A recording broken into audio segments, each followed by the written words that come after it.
대칭차집합의 연산. 우리가 지난 시간에 집합의 연산 법칙에 대해서 배웠는데 이번 시간도 그것과 더불어 좀 외워둬야 할 부분들이 많거든?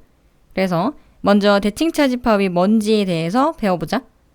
여기 A 세모 B라고 되어 있는데 이 기호 세모가 항상 대칭차집합을 나타내는 건 아니거든? 문제마다 이 세모 대신에 뭐 별표를 쓰거나 동그라미를 쓰거나 뭐 여러 가지 기호를 사용할 수 있어. 문제마다 다르니까 일단 세모는 대칭차집합의 대표적인 기호다라고 정도만 알고 있자.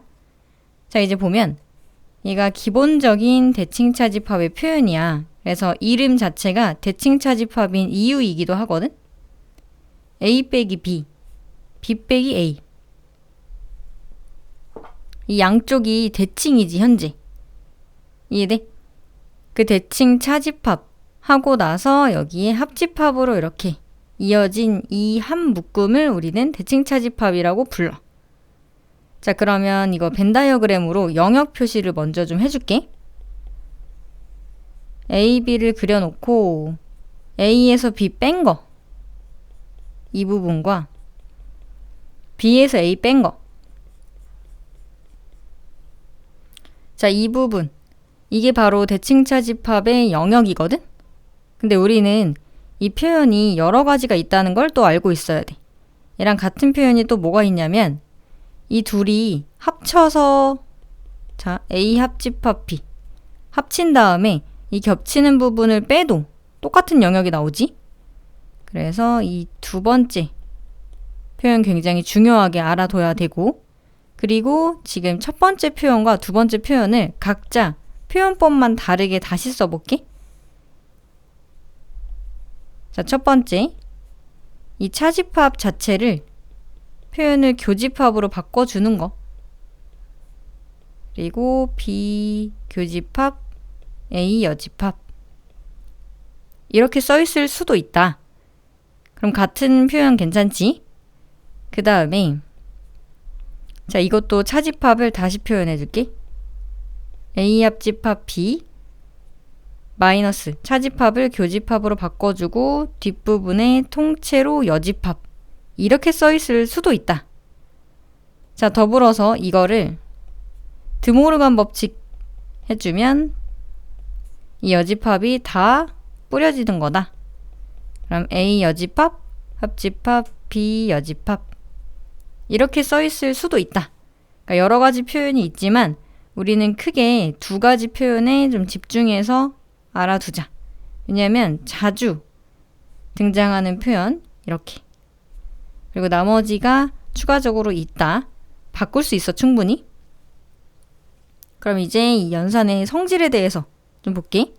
자, 첫 번째 A, B 대칭차집합, B, A 대칭차집합 이렇게 얘기를 한 건데 이거 지금 무슨 법칙이 사용되어 있는지 보이지? 얘는 교환 법칙 사용된 거거든? 그냥 자리만 바꾼 거잖아.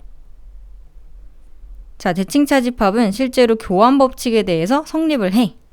그러면 쌤이 이거를 두 번째 식을 통해서 한번 보여줄게.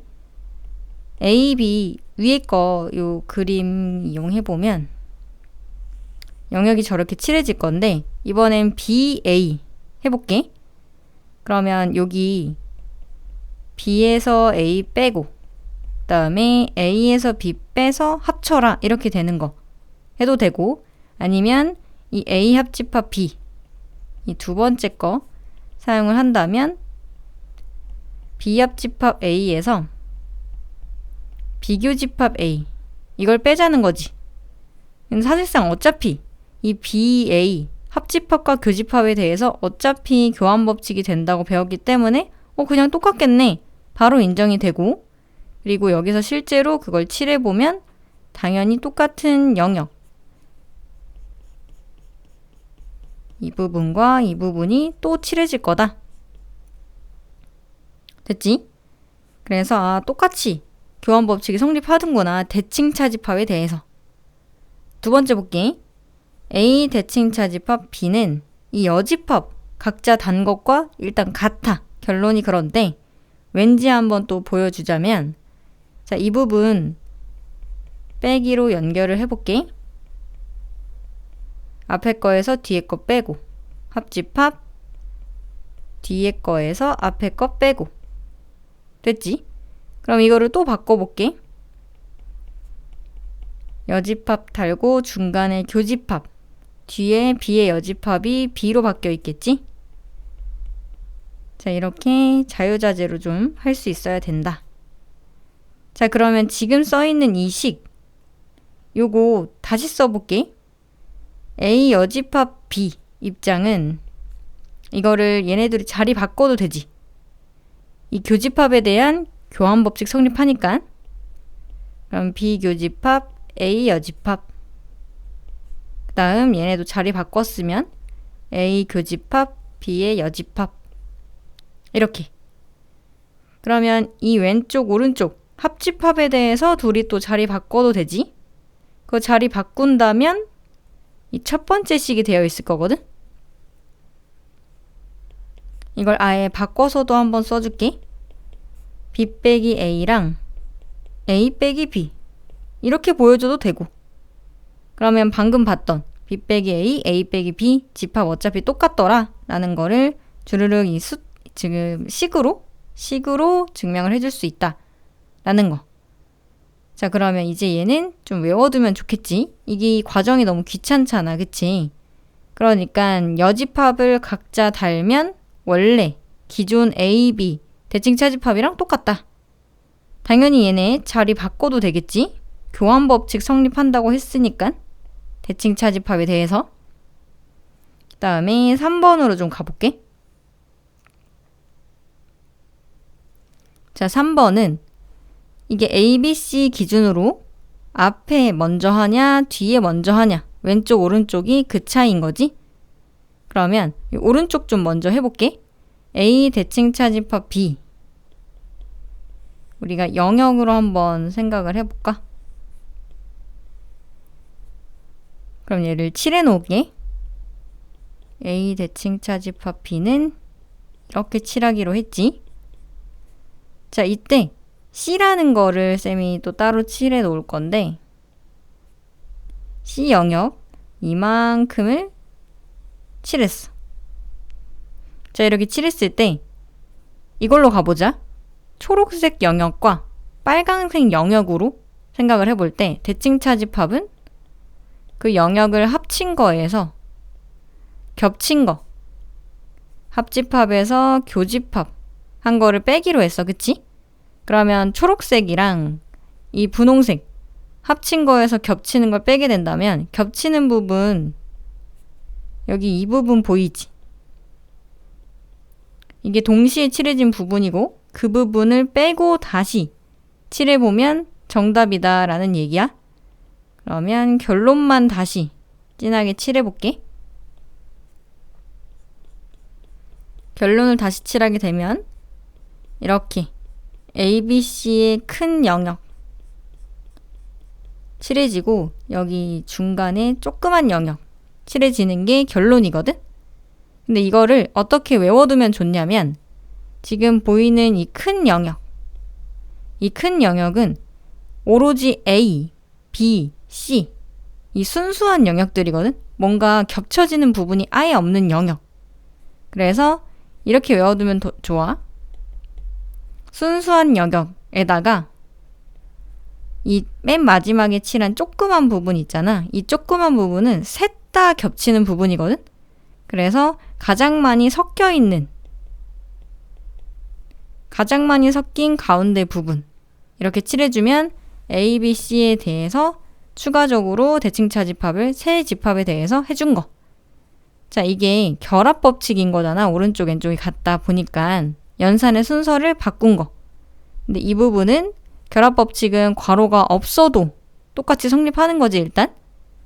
그래서 왼쪽에 있는 B 대칭 차집합 C, B 대칭 차집합 C를 먼저 해도 같은 영역이 나올 거다라는 건데, 그림으로 한번 보고 얼른 지나가자. 자, 이 부분에 B, C 대칭 차집합을 먼저 칠했어. 그리고 나서 A 칠하게 되면 이때 겹치는 부분 빼면 되지. 합친 영역, 지금 보고 있는 곳에서 겹치는 영역을 빼게 되면 아까 그 부분이 또 나오게 되는 거 잘 보이지? 이 순수한 영역들, 오로지 A, 오로지 B, 오로지 C 인 영역에 전부 다 칠해져 있는, 이 셋 다 칠해져 있는 곳 이렇게 추가로 하면 똑같다. 그래서 대칭 차집합에 대해서 결합 법칙이 성립한다 라고 알아두면 돼. 다음 4번. 4번 보게 되면, 자, 같은 집합, 둘이 대칭 차집합을 하면 어떻게 되는지 해볼게. 자, 이때 합한 거에서 겹친 거 빼는 걸로 생각을 해보면 A랑 A, 이 두 집합 합치면 그냥 A지 당연히. 그리고 둘이 겹치는 거 A고, 그걸 빼면 아무것도 안 남겠지? 공집합. 그래서 같은 것끼리 대칭차집합 하면 공집합이 나오겠구나. 자, 이것도 이 과정 없이 하면 좋겠다. 5번. A랑 공집합이랑 대칭차집합을 해보면 이 두 집합을 합쳐. 그러면 A가 되겠지? 그리고 두 집합 겹치면 공집합. A랑 공집합은 겹치는 게 없어. 그래서 빼버리는 거지. 그럼 A에서 아무것도 안 뺀다 인 거니까 A가 그냥 나오겠다 라는 얘기야. 그럼 이제부터 A가 여러 번 나올 때를 생각을 해볼게. 자, 홀수게 나올 때랑 짝수게 나올 때랑 결론이 좀 다른데 이거는 좀 해보면 알 수 있어. 우리가 지금 A 본인들끼리 대칭차집합 하면 공집합 나온다 봤고, 자, 이번에 이거를 A를 3번 써볼게. 그러면 방금 2개짜리를 공집합으로 대체해주고, 그리고 A를 다시 써보면 이 5번에 했던 거 또 나온 거지. 이 둘이 자리 바꾼 거 어차피 똑같다. 교환 법칙. 그러면 얘가 A가 될 거다. 자, 그 다음 이 A를 4번 써볼게. 그러면 방금 3번 한 게 A라고 했으니까 그 추가 뒤에다가 다시 A를 써주는 거지. 그러면 이 앞에 있던 애가 다시 나오겠네. A끼리 하면 공집합. 그럼 이런 식으로 계속 흘러갈 텐데 이거 그대로 가지고 와볼게. 이게 4개짜리의 결론이니까 5개짜리는 4개짜리에다가 추가로 A로 적어주면 되니까 다시 또 A가 나올 거고. 이렇게 해서 결론이 좀 보이지 않아? 짝수개일 때는 공집합. 결국에 본인들끼리만 한 개 나올 테니까. 그리고 홀수개면 공집합이랑 다시 A랑 한 개 되니까 계속 A가 결론으로 나오겠지? 홀수면. 이렇게 알아두면 좋겠다 라는 거고. 7번. A 대칭차집합 B를 하고 다시 A랑 해볼 텐데, 자, 여기서 우리가 이미 배웠던 교환법칙과 결합법칙을 좀 사용을 해볼게. 이 두 놈 자리를 좀 바꿀게. B 대칭차집합 A 써도 똑같다며.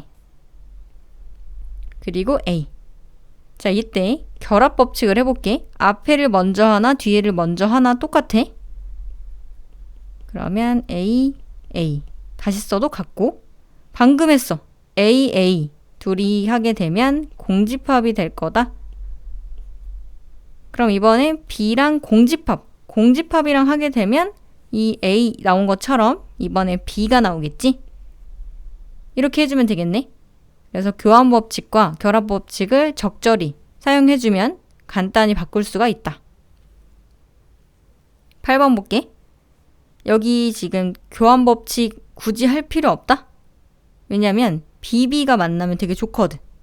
결합법칙 보자마자 하자.